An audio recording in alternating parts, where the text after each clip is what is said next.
Russia's President Vladimir Putin is in Volgograd, formerly known as Stalingrad.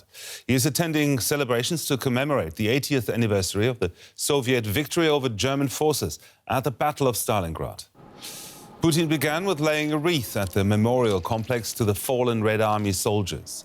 He later spoke at an event where he criticized Germany for helping to arm Ukraine. He said Russia is once again threatened by Germany.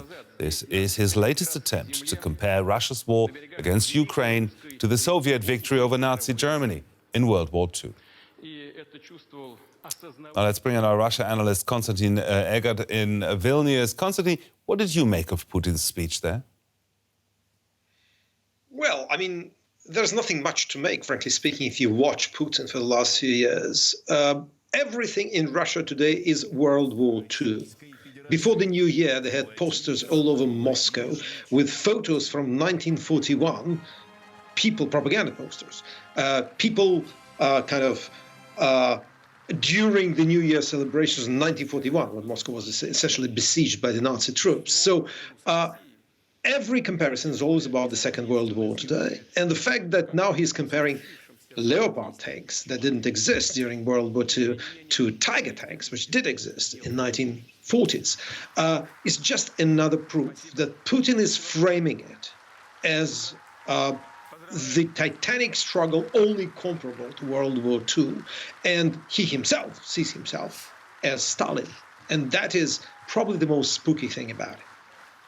Now, you mentioned it. Putin criticized Germany's promise to send main battle tanks to support Ukraine, the Leopards. Let's listen to what he said. It is unbelievable, but it is a fact. We are again threatened by German Leopard tanks with crosses on their sides. We have not sent our tanks to their border, but we have something to answer with. And the use of armoured vehicles will not be the end of it. Everyone should understand this. Konstantin, what do you think he means when he says Russia might have something to answer with? Well, as usual, Putin resorts to this implicit attempt to threaten with nuclear weapons. I'm sure he's been told many times during the last year, and we're nearly a year from the beginning of the full-scale invasion, that the West will not tolerate his nuclear threats. But he's still resorting to it because, frankly speaking, he doesn't have much to offer. And the tanks that are going to be sent, if these tanks are sent in meaningful numbers, they could change the outcome of the battle, because so far Putin's been using essentially terror tactics against peaceful civilians in Ukraine, plus he was destroying Ukrainian infrastructure. That was his plan for the war for the last few months. Now, arrival of battle tanks could change the situation, and that's why he's resorting once again to these very vivid propaganda images from 80 years ago, which do have to evoke in every Russian mind this idea of a patriotic struggle. But I think that that's a bit of a thin propaganda because, frankly speaking, the threat of nuclear weapons will go nowhere. I'm prepared to bet my reputation that he will not use even imitation nuclear device during this conflict. Our Russia analyst Konstantin Eggert there in Vilnius. Thank you, Konstantin. Thank you. Now, for the German side of things, let's hear from DW political correspondent Simon Young. Simon, how is this statement by Putin being received in Berlin?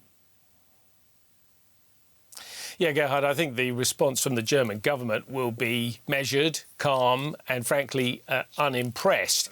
Vladimir Putin is making these unspecific threats of possible retaliation, and this is exactly one of the things that meant that Olaf Scholz was very cautious when considering the question of delivering tanks to Ukraine. And it's also why the German government's repeatedly said that it's the weapons that it has sent to Ukraine are specifically for the self-defence of Ukraine. They're not for any attack against Russia. And of course, Germany is very well aware that any action it takes in supporting Ukraine can be sort of portrayed by Putin as somehow anti-Russian, given that particularly eastern Ukraine is the site of many Nazi crimes. And Putin was speaking at the site of Stalingrad, the bloodiest battle in history, with a death toll of more than 2 million. So, Germany is acutely aware of that. As to nuclear, the potential for nuclear battlefield weapons to be used, I think the German government thinks that's unlikely. But the sensitivity is high. More than half of Germans, when polled, say they're still worried about Germany being dragged directly into this war.